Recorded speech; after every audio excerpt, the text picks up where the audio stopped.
Olá, meus irmãos, Deus os abençoe, em nome de nosso Senhor Jesus Cristo. Estamos aqui para trabalhar juntos, eu e você, por essa preciosa causa do Evangelho, lutando pela fé apostólica, edificados sobre o fundamento dos apóstolos e dos profetas, de que Jesus Cristo é a principal pedra.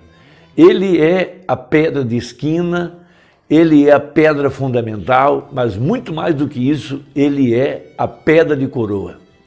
E a pedra que os edificadores rejeitaram não foi a pedra de fundamento, foi a pedra de coroa. Veja, a descida de nosso Senhor Jesus Cristo em forma de Cristo, porque Jesus é o Cristo.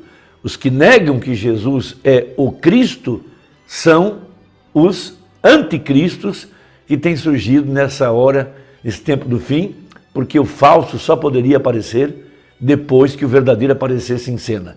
E depois que Mombrana abriu os misteriosos 7 selos, revelando que Satanás se esconderia e tem se escondido na estrutura chamada igreja, anjos caídos que têm tomado a plataforma e impedido o povo de receber a verdade da palavra. Mas a verdadeira igreja está suposta a ser liderada pelo Espírito Santo. Veja, isso é uma classe de gente que não será enganado, elas não seguirão aos mercenários, elas ouvirão apenas a voz do bom pastor. Nós temos uma preciosa escritura no livro de Colossenses, capítulo 1, a respeito da liderança de Jesus Cristo sobre a verdadeira igreja. Versículo 18. E ele é a cabeça do corpo da igreja. Por isso, 1963, nós temos a descida do anjo forte, formando a peruca branca, 7 anjos, formando a cabeleira branca de Jesus Cristo, de acordo com Apocalipse 1:14. Veja, sua cabeça e cabelos eram brancos como lã branca, porque ali estava o juiz, Jesus Cristo, para trazer o julgamento sobre a terra, e começando pela casa de Deus, trazendo a verdade de que Laodiceia tornou-se uma igreja prostituta e foi julgada pelo Senhor como uma igreja falsa. Veja, a palavra veio condenar a besta de Apocalipse 17, a meretriz e as suas filhas. Portanto, a cabeça tem vindo e a cabeça é Jesus, e Jesus é a palavra. Então veja, e ele é a cabeça do corpo da igreja, é o princípio e o primogênito dentre os mortos, para que em tudo tenha a preeminência. Nós estamos vivendo dias apostólicos. Veja, o corpo de Cristo é o primeiro a levantar-se da sepultura, e agora, aqui no tempo do fim, precisamente, veja, quando diz a Bíblia, o mesmo Senhor descerá do céu com alarido, com voz de arcanjo.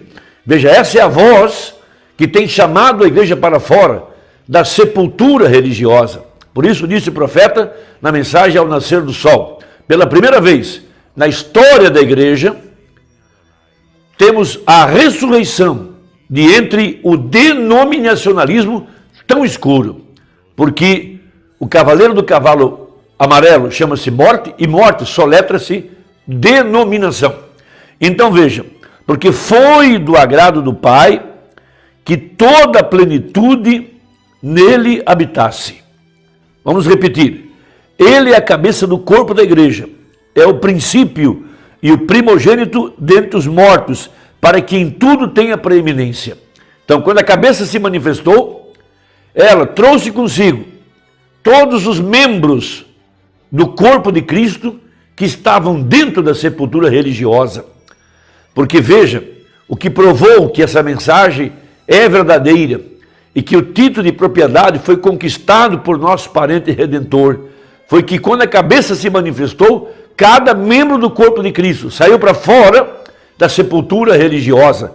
Esta é a profecia, porque morte na Bíblia, veja, o pecado é incredulidade, e ele nos levantou do meio da incredulidade, trazendo esse povo para fora na ressurreição, da palavra, de acordo com a profecia de Ezequiel. Veja, era um vale de ossos secos, o profeta falou a palavra, os ossos se juntaram, depois houve o crescimento dos nervos para ligar os ossos, depois houve a carne sobre os ossos, depois veio a pele e por último o Espírito de Deus.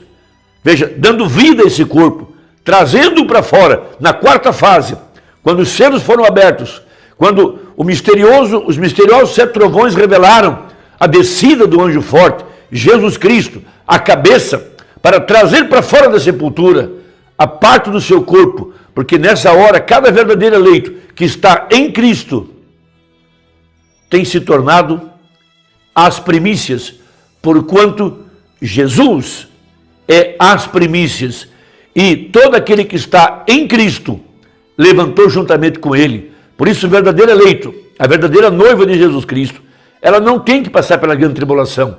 O corpo de Jesus já foi julgado. Ela não tem que ser julgada no trono branco. Ela foi julgada no Calvário. Veja, então, as primícias, cada membro do corpo de Cristo, que está em Cristo, veja, que forma agora o corpo de Cristo, tem se levantado. Veja, nessa chamada para fora, sai dela, povo meu. Sai de onde? Tem que haver um lugar de onde sair. Da sepultura religiosa. Veja, e o corpo se levantou, mostrando os mesmos sinais, as mesmas maravilhas, a mesma vida que estava em Jesus Cristo há 2000 anos atrás. Então veja, diz o profeta da mensagem, Cristo é o mistério de Deus revelado, citando essa escritura. E ele é a cabeça da igreja, a qual é o seu corpo, e ele quer as preeminências. Por isso a verdadeira igreja, ela não dará ouvidos a outra pessoa, como fez Eva em Gênesis, quando ela foi se aconselhar com outro homem que não era o seu marido. Ela deveria estar sujeita à cabeça, em silêncio, esperando que seu marido a ensinasse, mas ela já tinha um espírito de adultério no coração. Ela já estava seduzida pela serpente. E ela então ouviu outro homem que não era seu marido. E quando ela veio com conhecimento, ela veio pregar para seu marido. Por isso disse Paulo, não permito que a mulher ensine e nem use de autoridade sobre o marido. Ele estava referindo-se ao engano de Eva. Veja, porque primeiro foi formado Adão. Adão foi formado não pela via sexual, ele foi formado pela palavra. Veja, primeiro Deus formou o seu espírito e depois Deus tomou do pó da terra, fez um corpo e chamou essa teofania para habitar dentro desse corpo. E Eva deveria trazer os filhos dessa forma. Veja, pelo poder da palavra, chamando os 16 elementos para formar o corpo. Esse é um grande mistério da Bíblia. Então disse Paulo que a verdadeira igreja seria uma igreja mansa, humilde, quieta, que poderia aprender com seu marido. Paulo está ensinando não somente regras sobre casamento e divórcio, ele está ensinando a verdadeira igreja para não cair no engano que Eva caiu lá em Gênesis. Veja, e que agora a falsa igreja, a falsa noiva, tem caído no mesmo engano que a Eva do passado caiu.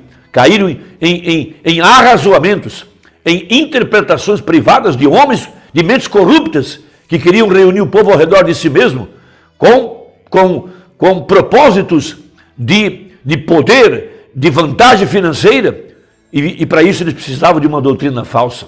Então, reunir o povo ao redor de si mesmos e não ao redor da palavra.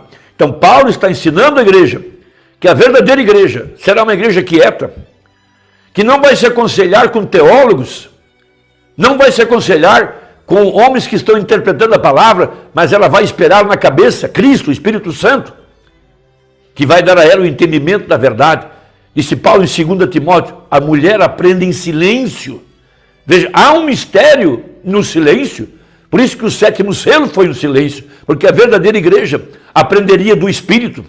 Veja, aquilo que não está escrito, os 7 trovões não foram escritos, então debaixo do silêncio, a verdadeira igreja captaria o mistério da palavra, e esse segredo, veja, daria a ela a devolução do título de propriedade que Adão tinha lá em Gênesis.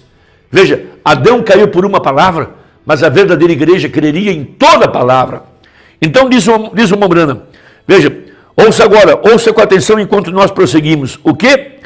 Veja, ele deve ser a cabeça do corpo, o corpo de sua noiva. Veja, essa mensagem é Cristo. Nossa cabeça é essa mensagem. E nós vamos aprender em silêncio, esperando que o Espírito Santo nos abra o entendimento. Veja, para entender o que está nessa mensagem. Veja, ele deve ser a cabeça do corpo, o corpo de sua noiva, a qual é tomada dele, carne e osso, como em Adão, veja, noiva.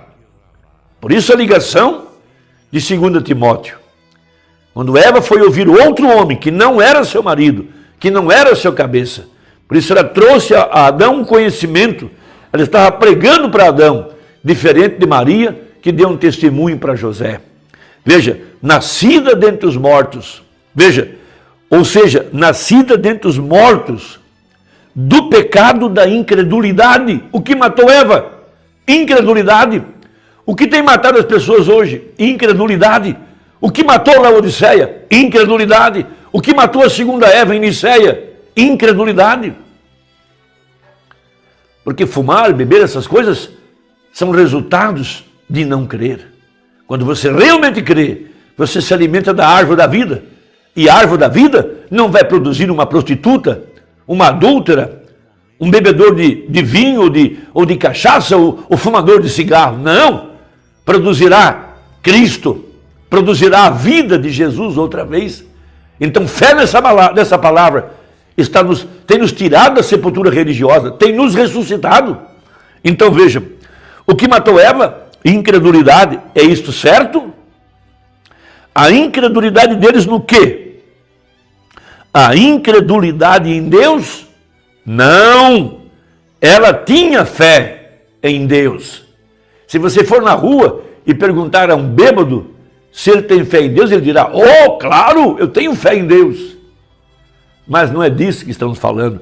Veja, seguramente, disse ela, não há um Deus, ela não falou isso. Não, senhor. Veja, ela não era infiel. Abre aspas aqui, né? Ela disse, você sabe, ela não disse, eu não creio em sua palavra de modo algum. Não, ela creu em tudo, a não ser numa pequena coisa. Está vendo? Cristo, mistério de Deus revelado, 506 a seguir. Veja, o 510 agora. Agora, não disse a Bíblia, lá no livro de Apocalipse, o próprio Jesus disse, eu, Jesus, enviei o meu anjo para testificar estas coisas a vós? Todo aquele que tirar uma só palavra disso, ou acrescentar uma só palavra a isso, e se todo esse sofrimento e tristeza tiveram que vir porque uma mulher duvidou de uma só palavra de Deus, deixará você voltar duvidando de uma só palavra? Ele seria injusto? Diz o Mombrana, está vendo? Isso não seria correto? Então nós sabemos como nossos pais caíram da eternidade. Veja, Adão, ele tinha o título de filho de Deus, ou seja, ele tinha uma comunhão perfeita com o pilar de fogo no entardecer. Ele tinha domínio sobre toda a criação e sobre toda a terra. Era o título de rei, domínio, governo. E ele pôde dar nome aos animais. Ele colocava a mão sobre o cordeiro, sua mão vibrava. Ele conhecia a natureza daquele animal. E ele disse, seu nome é cordeiro, você será um animal de sacrifício. Logo veio o doutor Leão, ele botou a mão sobre o leão, a sua mão vibrou, disse, você é o rei das selvas. Você não teme ninguém, todos os animais vão se sujeitar a você, até mesmo o grilo vai calar quando você rugir. Você será o leão da tribo de Judá. Porque Adão conhecia a primeira Bíblia, ele conhecia as constelações, as 12 constelações, porque naquele tempo eles mediam o tempo pelos astros, e ele conhecia que a primeira casa zodiacal era a Virgem, e a última casa zodiacal era o Leão. Veja, porque zodíaco quer dizer caminho dos animais. Então ele podia saber que aqui, na natureza, aqui embaixo, estava uma Bíblia aberta, que estava conectada com aquela Bíblia lá em cima. Oh, irmão, isso são mistérios profundos da palavra. Por isso que os brasões das nações são exemplificados por animais que significam poderes. E veja, aqui está um homem de pé e ele causou todo esse sofrimento por uma só palavra que foi duvidada. Então ele segue adiante, leva anos de experiência e tudo. e a Bíblia e assim por diante, e outros que têm dado as suas vidas por isso. Então diz, você pode dizer, você pode seguir adiante, comer isso está bem, de qualquer forma, eu deixarei voltar, entre aspas. Não, Deus não faz acepção de pessoas, Deus não faz acepção de pessoas. Irmão, espero que ajude, compartilhe com a sua família e até a próxima conversa. Se Deus Nosso Senhor quiser, em nome de Jesus, amém.